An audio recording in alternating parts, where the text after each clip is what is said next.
Welcome to TradeTheMBI.com. This is Jonas Reports for the 25th of August, and, well, we're continuing that push. We're now at the 34 range. Back when we were in the, low 20s, and I was talking about 4,000 as a reasonable number, given what we were seeing from the massive influx of dollars, even as we got towards the, 27s, 28s, there was all that panic that we were going to see a major fallback, and of course that didn't happen because those who don't understand how markets work usually make poor predictions, and that's exactly what they did. Because as people became more frightened, more scared, the reality was you didn't have any pressures for inflation, therefore tightening, and that allows for unlimited money printing, which in this case means devaluation over time, and therefore the markets must react to it, which is exactly what we're seeing. Not to mention the fact you have no other alternative but to move into equities because there's no yield anywhere else. So that's cyan under red from a DOC standpoint. We've seen that maintained quite a bit, and as long as you get rising steel with that, you get a nice pump. Now, in this case, we had the steel move above, and then before with the rejection of the orange, that could lead to a little bit of softness, potentially somewhere through the day, not to mention we have the constriction of the magenta and green. When we see the expansion is when we get the growth push. This is exactly what we talked about. You can go to each one of these connection points, and then you look for the expansion with your rising azure, and bingo, that is the way to call it. From a euro standpoint, opposite direction, getting weak within that same constriction. So when you have the decline, now if you get an expansion within the decline, you would expect an acceleration of a dip. So it works in the inverse as well. And from an oil just so beautiful, doesn't matter how much crude draw, how much crude buildup, this is all just going to be like boom, perfect control.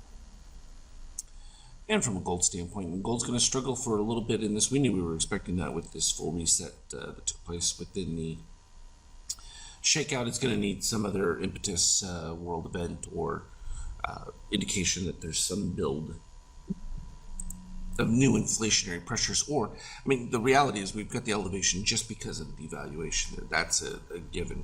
But to drive things, you're going to need a secondary catalyst. And switching to our 5K, it was pretty quiet for the most part. I mean, we had that early pop, and we had our positive extremes marked. But when we came to our softness, all we did was fill some of these later ones, which took place right over in here, which was pretty much this level. And that's kind of where we consistently stayed. Actually, I should just mark that one and make it easy to visualize for everyone. It was a little higher up there, wasn't it? But that's what we're going to recognize for the most of this is just these breakouts. Now, when we do get a little bit of breadth to a selling point, we've got a much bigger target down there at the 33.99. Doesn't have to happen anytime soon. You can see the next series of breakouts, whole nother run up there. You start with the low right there at the 34.26. We'll just keep marking all these.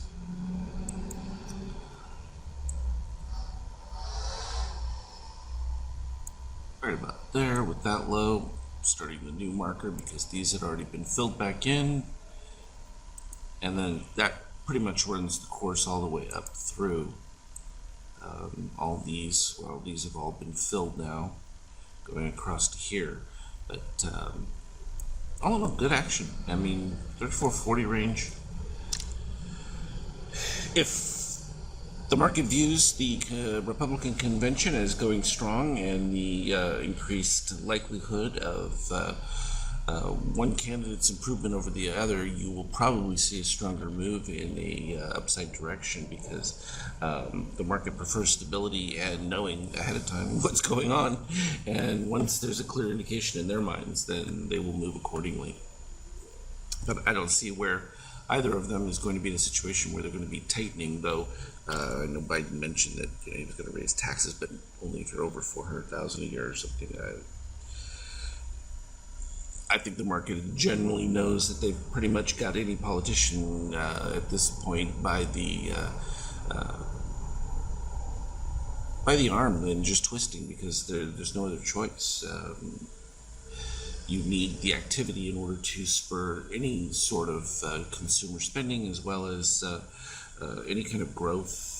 And of course, that is all tied to what happens with the COVID situation. And as long as that remains in flux, then really governments have no choice but to intervene at this stage. But that's the long and the short of it for right now. As always, though, I will update you anything new on the Skype chat. We've been having some good discussions there. As always, though, trade well. We'll talk to you later.